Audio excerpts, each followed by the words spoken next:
اللہ اکبر اللہ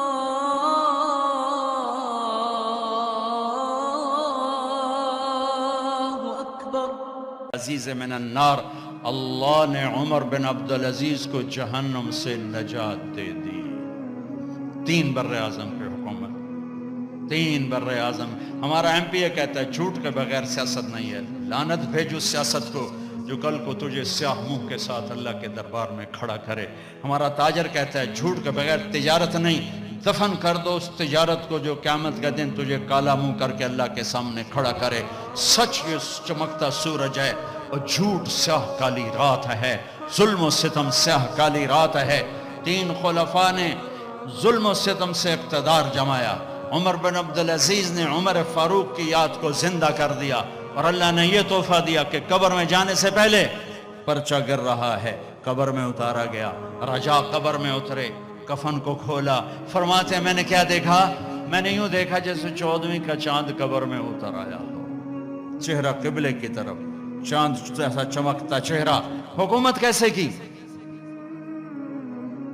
عید کا موقع آیا، 12 بچے تھے، ماں سے آ کر کہنے لگے ماں جی عید قریب ہے، ابا سے کہو کپڑے تو لے کر دیں۔ 3 بر-اعظم پہ حکومت ہے۔ ماں کون ہے؟ فاطمہ بنت عبد الملک۔ سیاست کی تاریخ میں اس سے بڑی سیاسی عورت کوئی نہیں آئی، آج تک تو نہیں آئی، کل آئے ہوئے تو میں نے پتا کوئی نہیں، آج تک کوئی نہیں آئی۔ دادا بادشاہ، باپ بادشاہ، 4 بھائی بادشاہ اور خامند بادشاہ، 7 نسبتوں سے شہزادی۔ عمر گھر میں تشریف لائے، فاطمہ کہنے لگی بچے کپڑے مانگ رہے ہیں۔ عمر کہنے لگے فاطمہ میرے پاس تو پیسے نہیں، میں کپڑے کہاں سے لے کر دوں؟ اب دونوں میاں بیوی خاموش بیٹھے ہوئے ہیں۔ فاطمہ کہنے لگی ایک ترکیب میرے ذہن میں آئی ہے، کہو کہ اگلے مہینے کی تنخواہ ایڈوانس لے لیں، میں اس سے کپڑے بنا لیتی ہوں اور روٹی کا خرچہ مزدوری کر کے نکال لوں گی۔ ہاں ہاں ہاں یہ ٹھیک، یہ ٹھیک۔ باہر نکلے ان کے خزانچی مزاحم، ابھی انہیں کے تربیت یافتہ مزاحم بھائی وزیر خزانہ کا جی بھائی ہمیں اگلے مہینے کی تنخواہ ایڈوانس دے دیں، ہم نے بچوں کے کپڑے بنانے ہیں۔ انہوں نے کہا امیر المومنین ابھی دیتا ہوں، بس آپ لکھ کے دے دیں کہ آپ 1 مہینہ زندہ رہیں گے، پھر میں دے دوں گا۔ اب مجھے لکھ کے دے دیں کہ آپ 1 مہینہ زندہ رہیں گے، پھر میں آپ کو تنخواہ دے دوں گا۔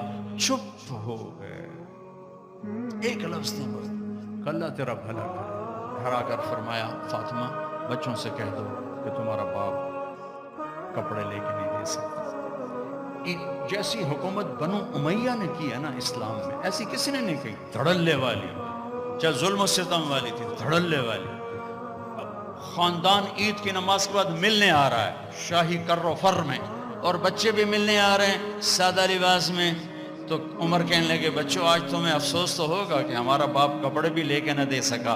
ان کے ایک بیٹے تھے عبد الملک، یہ باپ سے بھی 2 قدم آگے تھے، کہنے لگے ابا جان آج ہمارا سر بلند ہے کہ ہمارے باپ نے خیانت نہیں کی، خیانت نہیں کی۔ اس کا صلہ کیا ملا کہ جیسے 14ویں کا چاند قبر میں اتر آیا ہو۔ 2.25 سال میں کسی بھیڑیے نے بکری پہ حملہ نہیں کیا۔ ایک چرواہے کی بکری کو بھیڑیے نے اٹھایا، چرواہا رونے بیٹھ گیا، ساتھی نے کہا رونے کی کیا بات ہے، یہ تو ہوتا ہی رہتا ہے۔ کہ بکری پہ نہیں روئے، میں عمر بن عبدالعزیز پہ رویا ہوں، مجھے لگتا ہے وہ آج مر گیا ہے۔ کہ وہ کیسے؟ کہ جب سے خلیفہ بنا ہے کسی بھیڑیے نے میری بکری پہ ہاتھ نہیں ڈالا۔ آج جو یہ بھیڑیا آیا ہے تو مجھے لگتا ہے عمر چلا گیا۔ وہی دن تھا جب عمر بن عبدالعزیز دنیا سے تشریف لے گئے تھے۔